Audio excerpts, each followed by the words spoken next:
അപ്പോൾ ഇന്നുണ്ടല്ലോ മംഗലാപുരത്തേക്ക് ഞാനും ഏട്ടനും കൂടി പോകുന്നുണ്ട്. എമർജൻസി ആയിട്ട് എടുത്തൊരു തീരുമാനം കേട്ടോ. ചെറുതായിട്ട് ഹെൽത്ത് പണി തന്നു.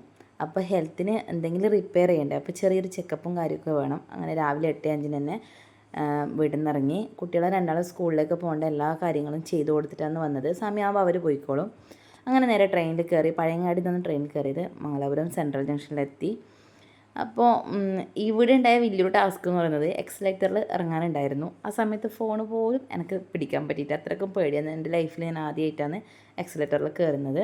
അങ്ങനെ അത് ആ ഒരു സംഭവം നടപ്പിലാക്കി. പിന്നെ നേരെ ഓട്ടോ പിടിച്ച് ആശുപത്രിയിലേക്ക് പോയി. ഇന്ത്യാന ഹോസ്പിറ്റലിലാണ് കാണിക്കാൻ പോയത്. അപ്പോൾ ചെറിയൊരു സമയത്ത് ഒരു ടീ കുടിക്കാൻ വേണ്ടി പുറത്ത് വന്നു. രാവിലെ ഒന്നും കഴിച്ചിട്ടുണ്ടായിരുന്നില്ല. ആ കാണുന്ന സംഭവങ്ങളിൽ ആ ടീ പോലും വായിൽ വെക്കാൻ എനിക്ക് പറ്റിയിട്ടുണ്ടായിരുന്നില്ല. ഏട്ടനും അതേപോലെ തന്നെ ആ കേക്ക് വരെ വല്ല ഒരു ചൊയയിൽ നല്ല മാറ്റമുണ്ട്.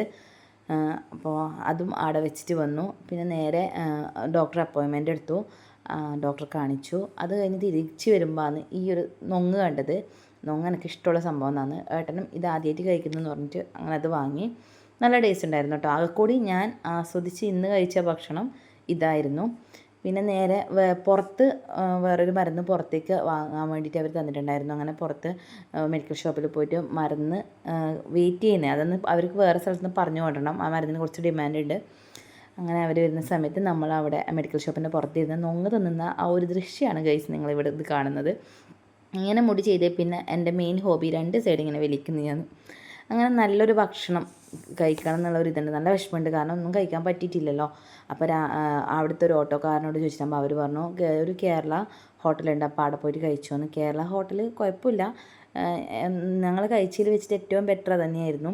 നല്ല ചോറും കറിയില്ലായിരുന്നു. സാമ്പാർ കൊള്ളൂല, മീൻകറി മാത്രം വെച്ച് അഡ്ജസ്റ്റ് ചെയ്തിട്ട് കഴിക്കുന്നതാണെങ്കിൽ അത് നല്ല ചോറായിരുന്നു കേട്ടോ. ഇത് ഒരുപാട് നേരം ട്രെയിനിൽ പോകാൻ വേണ്ടി നമ്മളവിടെ കാത്തു നിന്നു, കയറി നിന്നു. അതുകൊണ്ട് സീറ്റ് കിട്ടുമ്പോൾ കയറിയിരുന്നതാണ്.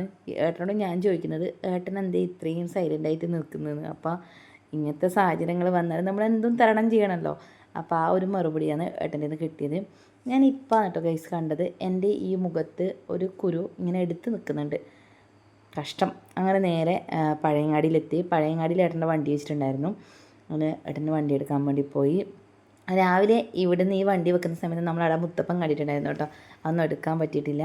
അങ്ങനെ നേരെ അവിടെ ഒരു ഹോട്ടലിൽ ചെന്ന് ഷവർമ കഴിച്ചു. കുട്ടികൾക്ക് പാർസൽ വാങ്ങി. ഞാൻ ആദ്യമായിട്ട് യൂട്യൂബിൽ നോക്കിയിട്ട് മന്തിയാക്കാൻ ശ്രമിച്ചു. അപ്പോൾ സക്സസ് ആവുമോയെന്നറിയില്ല. അതുകൊണ്ടാണ് ഞാൻ ഇൻഗ്രീഡിയൻസും അതാക്കുന്ന വിധമൊന്നും എടുക്കാത്തത്. പക്ഷേ നല്ല അടിപൊളി മന്തിയായിരുന്നു. ചിക്കൻ നല്ല വിട്ട് പോകുന്നുണ്ടായിരുന്നു. സൂപ്പറായിരുന്നു. ശരിക്കും പറഞ്ഞാൽ ഹോട്ടലിൽ നിന്ന് വാങ്ങേണ്ടതെന്നല്ല, ഹോട്ടലിൽ നിന്ന് വാങ്ങുന്നതിനേക്കാളും കൂടുതൽ ലാഭം നമുക്ക് വീട്ടിൽ നിന്ന് ആക്കി കൊടുക്കുന്നതാണ്. അതാകുമ്പോൾ കുറച്ചും കൂടി പൈസയും ലാഭിക്കാം, നല്ല ഹെൽത്തി ആയിട്ട് നമുക്ക് ചെയ്യുകയും ചെയ്യാം. പിന്നെ ഇന്നത്തെ വീഡിയോ 3 ബൈ. See you.